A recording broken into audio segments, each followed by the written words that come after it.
What's going on, y'all? It's your boy Mike here with another video. So, it's mid-October, hence the pink. I always rock a pink do-rag in October. Um, you know, my, I have cancer history in my family, so hey, just a little representation type thing. Um, if it means something to you, cool. If it doesn't mean something to you, then it's all good.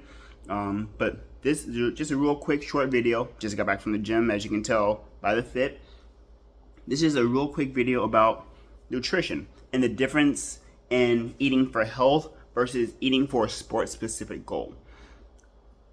Now, sport-specific goals, they're eating for health also. However, sport-specific, you're focusing on your macros a little bit differently. So your carbs, your fats, your proteins, your supplementation, your water intake, things like that. It looks different. Um, for health, for just in general health, you want things to be more balanced. You want to make sure that you're getting the best way I can explain it is when you're looking at your plate, you want to have more protein than carbs. When I say carbs, I mean like your breads, your starches, your rices, things like that. Generally speaking, you want to have more protein than your carbs. You want to have more veggies than your protein, because again, we need veggies. I've heard people say we don't need to eat veggies. Those people are weird. My apologies. If you're offended by that, I'm sorry, but we need veggies. People are like, oh, just take a supplement. Just take a supplement. Yes and no, because digestion actually starts by chewing. So it's more than just take a pill, get you. It's more than that. Digestion is way more than that. It's a lot more nuanced than that. So just taking a pill is different. So eat your nutrition. If again, supplements are just what the word is, supplemental to what you're already having. So eat your veggies, eat your fruits. I don't know if anyone who got diabetes from eating too much fruit. Straight up, eat your fruit, eat your veggies, and plus fiber. Fiber is a thing. We need fiber. We don't get near enough fiber. I think that maybe I forgot the exact percentage, but we don't get enough fiber in our diet at all. Hardly anybody. No vegetarians. That's that because again they eat more fruits, they eat more vegetables than the traditional American diet. I'll put it that way. Traditional American diet, we don't eat enough fruits and veggies. We don't get enough fiber. Back to the original statement. Eating for health versus eating for sport are two different things. Again, eating for health, you want to have, generally speaking, more protein than your traditional carb sources, what we think of carbs, your rices, your grains, things of that nature. And then you want to have more veggies than that. You also want to make sure that you're having fruit. So, I think it's like 3 servings of fruits a day, 3 servings of veggies a day. How many people are actually eating that much? Exactly. So, we got work to do. So, we want to focus on that. However, sport-specific training, depending on what the sport is, your macros will look different. For instance, I'm training for a competition for next year, so I don't eat balanced at all. My carbs are especially particularly when I'm getting closer to the actual show, it's not be balanced at all. So looking at the general my plate, those rules are not going to follow for me. Particularly when I'm getting closer to showtime. Right now, it kind of fits. However, I'm still on a cutting phase just to get rid of some excess fat, just to make sure that I'm in a good place to actually start like more of like a lean bulk phase, if you will. So my carbs are a little bit less. I'm trying to make sure I'm getting my good veggies in. I'm getting my proteins in. I'm still on a lower protein count than what you would think, because my nephrologist, my kidney doctor, they gave me permission to increase my protein just a little bit, but nothing too much. Because kidneys, because it can be a little harsh on your kidneys, because your kidneys kind of filter out. That's a story for another day.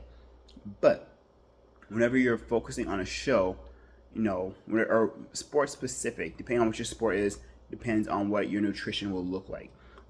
If it is a weighted sport, for example, your wrestling, your bodybuilding, your fighting, whether it's boxing, whether it's MMA, things like that. Whenever there's a weight component to your sport, the macros look way different than they were for general health.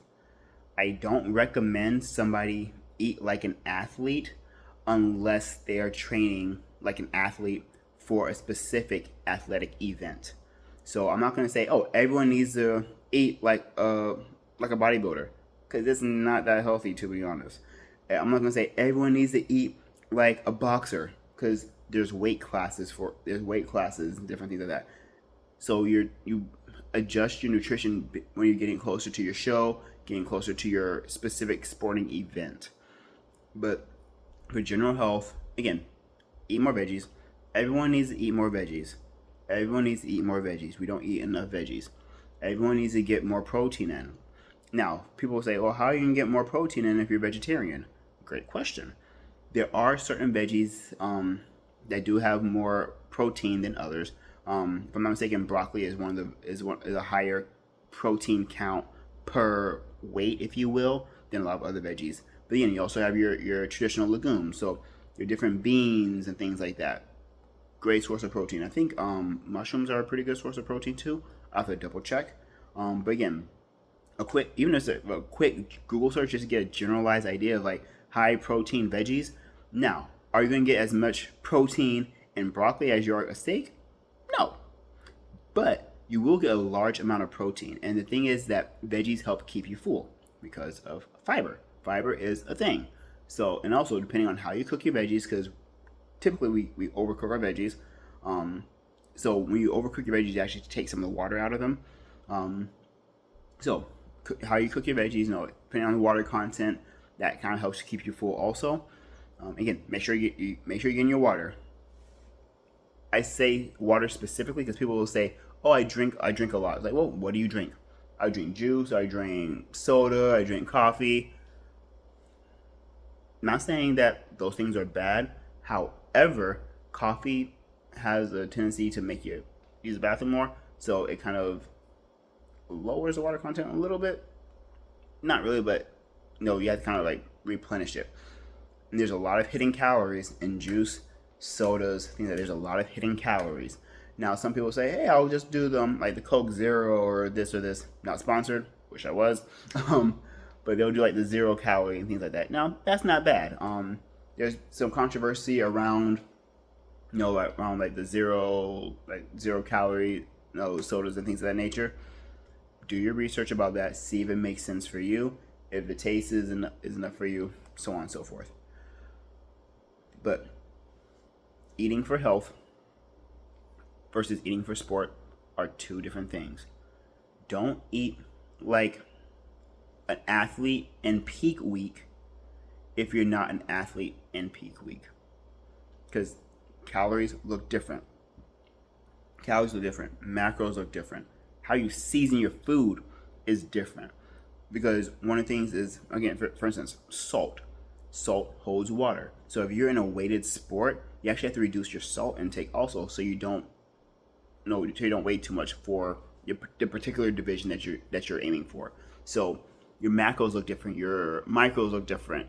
The seasonings that you use are different. The condiments that you use are different. That's another thing. People forget about condiments.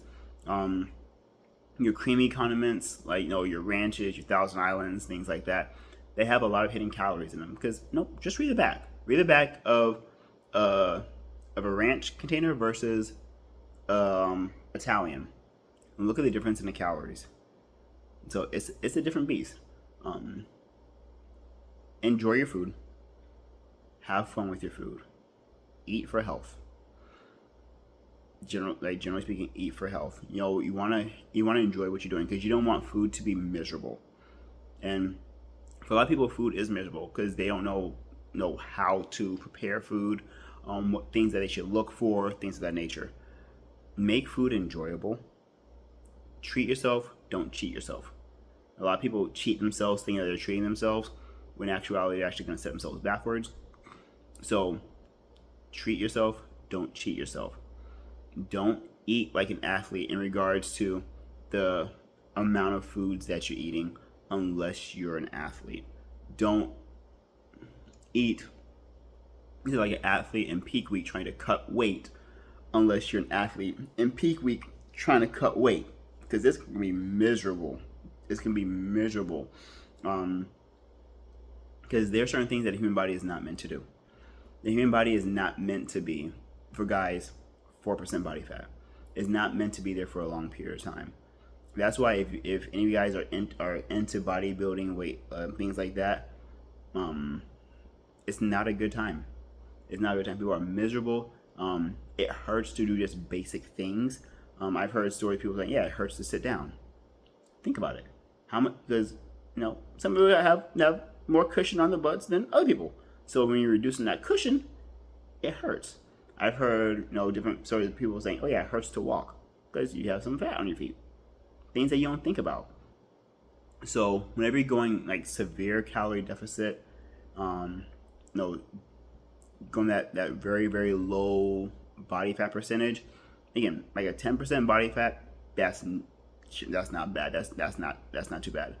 When you go into like the 5, 4, 3% body fat, it gets extremely dangerous, extremely difficult. It messes with your hormones, it messes with your mental, messes with everything, messes with your relationships. Again, I haven't been there yet, but just like watching videos, talking to people, it's tough, it's difficult.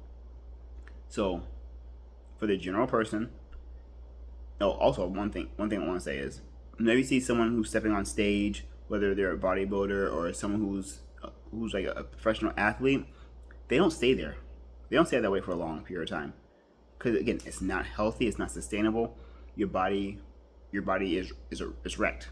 So they don't stay there for a very long period of time. For bodybuilders, depending on how many shows they have in a row, they'll get to that percentage for like a week or something like that, and they're still cutting weight the day before, things like that. It's not sustainable to be 4% body fat. It's not healthy at all.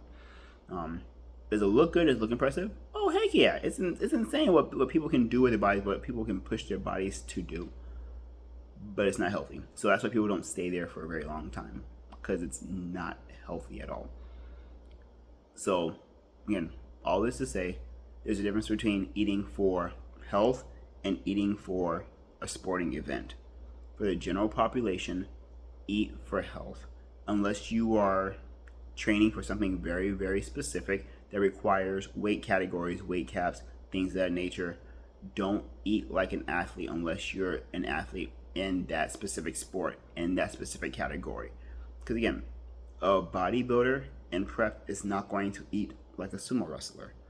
The professional wrestler is not going to eat and prep like a model, like a male model. Because there are models that have to cut for shows, right? For photo shoots and things of that nature, and they get very low body fat percentage. As low as a bodybuilder, not necessarily, but they do cut weight, pretty severely.